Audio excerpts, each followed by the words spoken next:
Editorials by Rowell, Americus, Georgia, October 24th, 1925. We might do well to revive a taste for old books. They are the garnered treasure of the ages. They stand for the permanencies.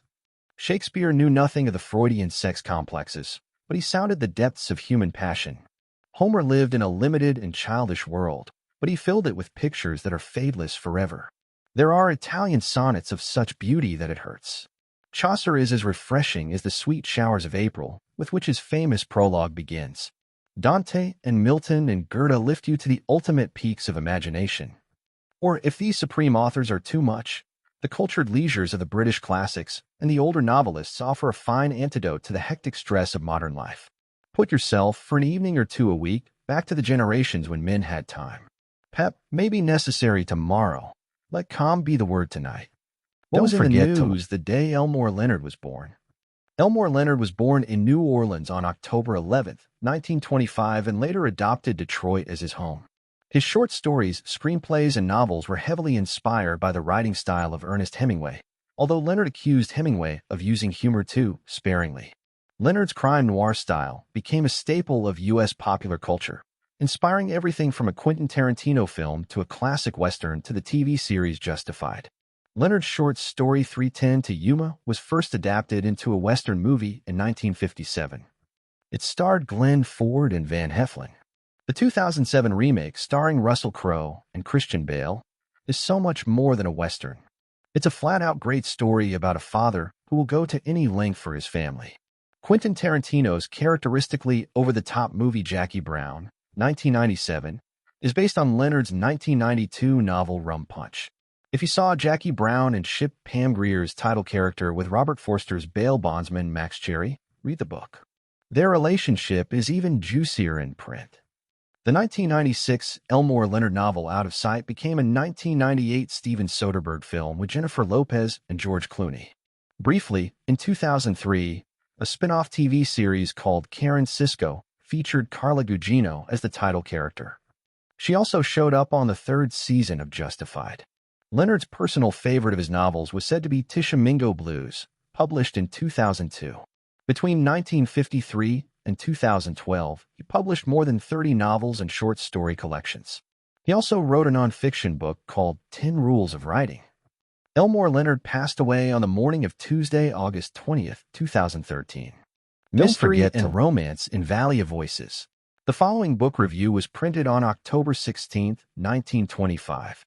Everyone who has read either The Whelps of the Wolf or Toilers of the Trails by George T. Marsh will be glad to hear that another novel of the North Country has come from this popular author's pen. The Valley of Voices is the title, and the scene is laid in the Hudson's Bay country.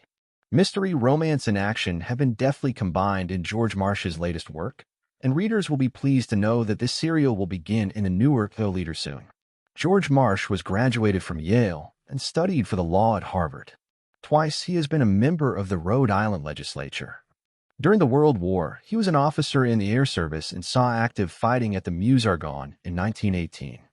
The Valley of Voices has been called by many critics the best of Marsh's books. His skill at character delineation, particularly those of the modern Indian of Canada, has been commented upon. The plot of this latest novel is an unusual one, founded largely on the activities of fur traders and their experience with superstitious Indian trappers. The Valley of Voices starts in Newark Leader shortly. Be sure and read it. You'll enjoy every chapter. Anne's an Idiot by Pamela Wynne. Originally published in 1924, basis of the 1925 lost film Dangerous Innocence. Chapter 1. Oh, I say, they'll never all go in. Anne Church leaned up against the bed and surveyed the chaos. Certainly, there was an enormous number of things still left to be packed. 2 cardboard boxes, cascaded blouses, they must go on the top. 2 large square cartons betokened hats. Well, the hat box would take another 2 easily. The point is, can I get anything more into the cabin trunk? Anne knelt down suddenly by the long and very shiny black tin case. No, I can't. Well then, the blouses will have to go in the wanted on the voyage box, and I'll get them out on the way. Oh, hooray! Just the person I wanted. What's the matter? Joyce Cunningham stood in the door. My dear, what a muddle. I never knew anyone who could get their things into such a state as you can. How do you suppose you're ever going to know where anything is to begin with? Schuster Department Stores ad for Book Week, the Milwaukee, Wisconsin leader, November 14th, 1925. Make your child supremely happy with a lovely edition of classical stories for children. Our large, complete stock is on sale at radically reduced prices this week. 50-cent series of books, 43 cents. Including Tom Swift, the Bobbsey Twins, Bunny Brown, Curly Tops, Lingernauts, etc. at this cut price. Mother Goose, 65 cents. The hundreds of stories of Mother Goose, grouped under one cover, at the unusual price of 65 cents. Illustrated Fairy Tales, 79 cents. Heidi Stevenson's Garden of Verses, Arabian Nights, Grimm's Fairy Tales, 320 pages of clean-cut print. Outstanding Stories of Childhood, 98 cents.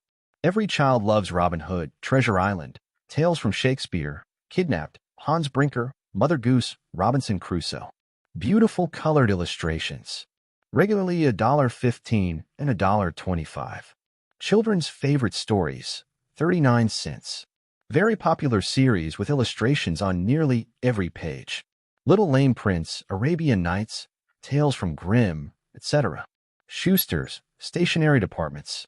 You can get it at Schuster's, and usually for less. Prince's Play accepted by theater. Swedish royalty adds to distinguished record of intellectuality. Stockholm, November 28, 1925. A new proof that brains as well as purple robes and princely coronets have been inherited by the royal family of Sweden is the acceptance for early performance this fall by the Dramatic Theatre of Stockholm of another play by Prince William, the second son of the king, Gustav V.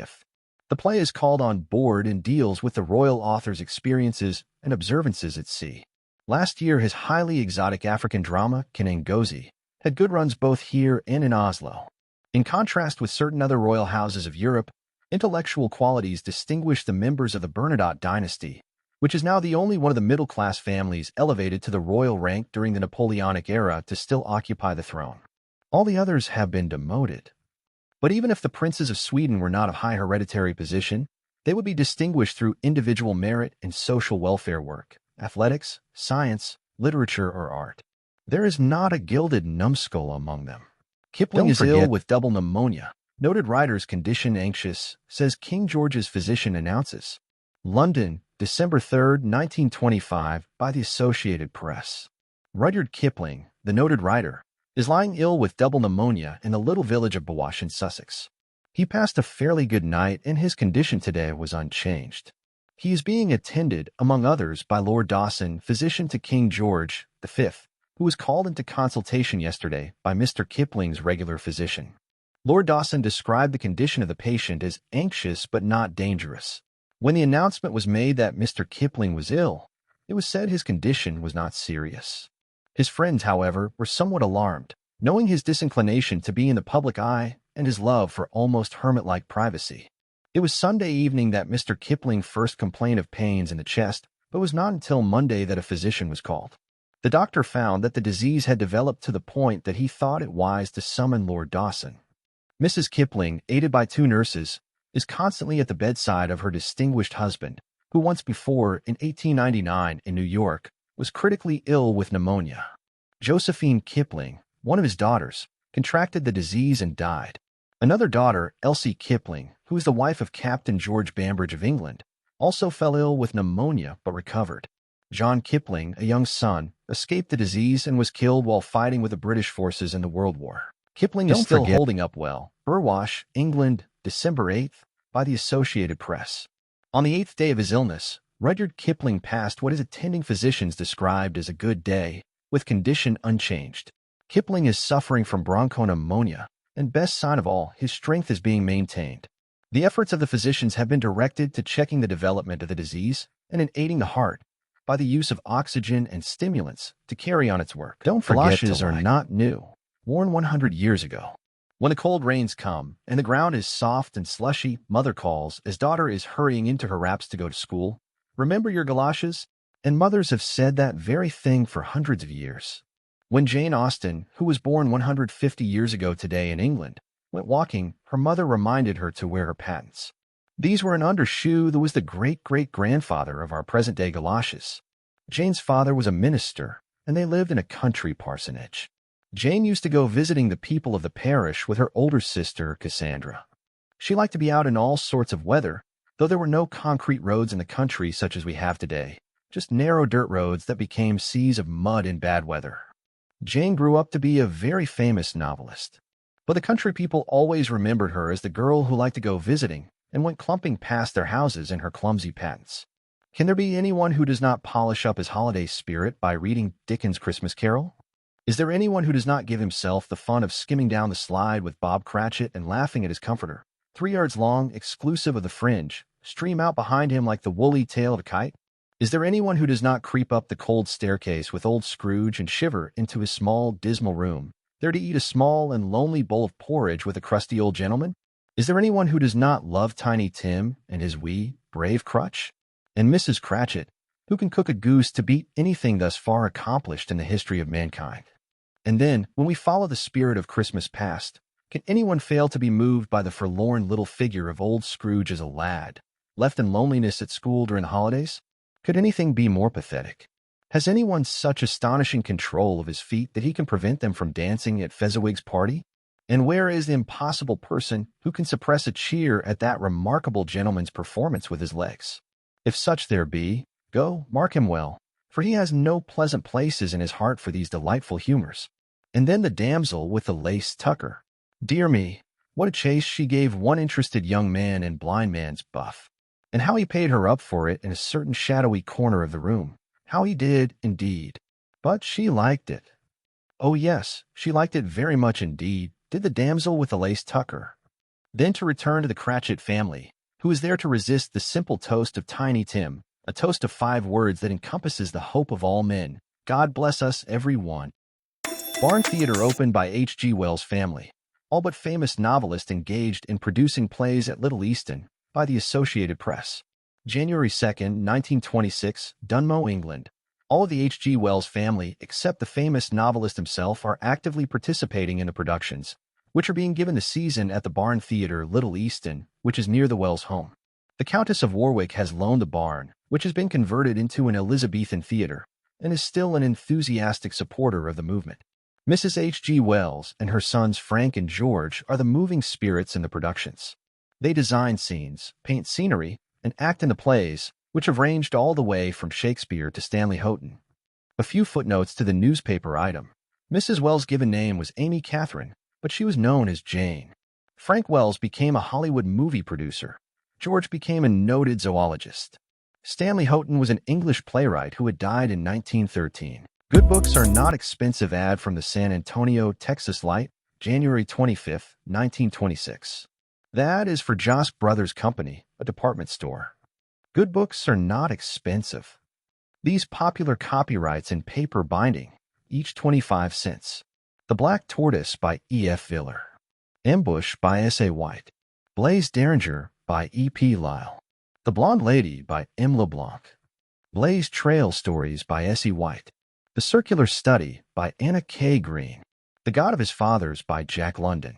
A Man's Woman by E.F. Norris. Undertow by K. Norris. Queen Sheba's Ring by H. Rider Haggard. Vashton Island News Record, Washington State, January 29, 1926. Burns Night.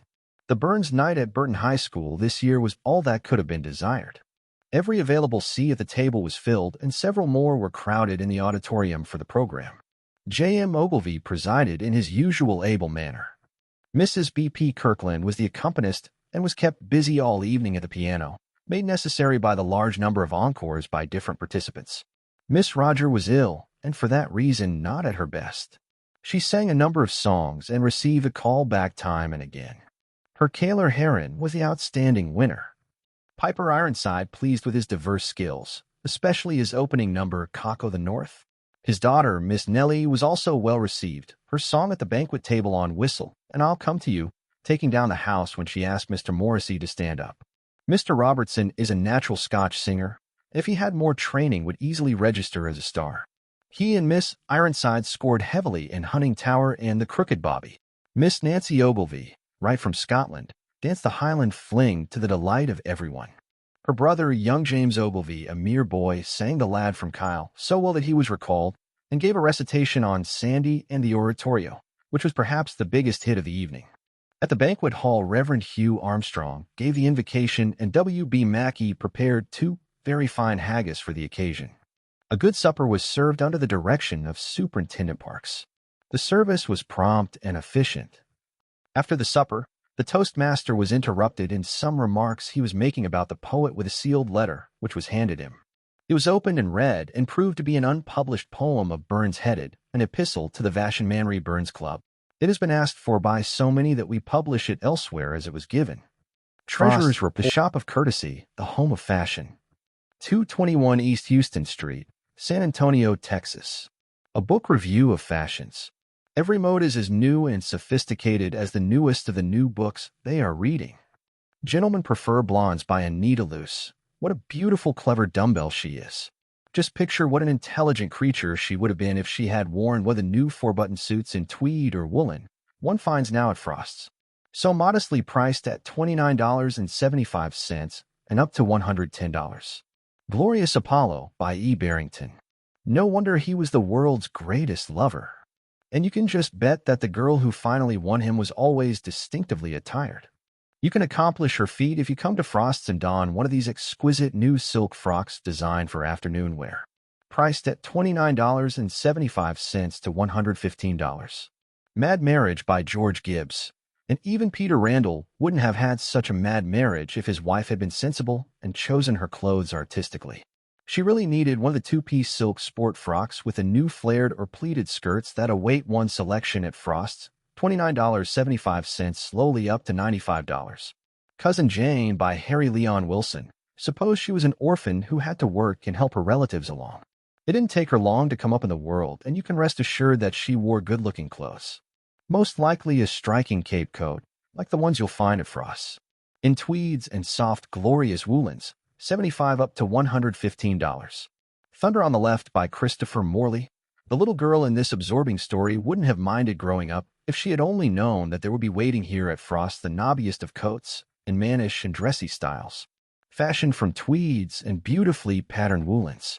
And 2, they are modestly priced at $25 and, of course, upwards to $125. Appassionata by Fannie Hurst. There is nothing so great as a woman's love.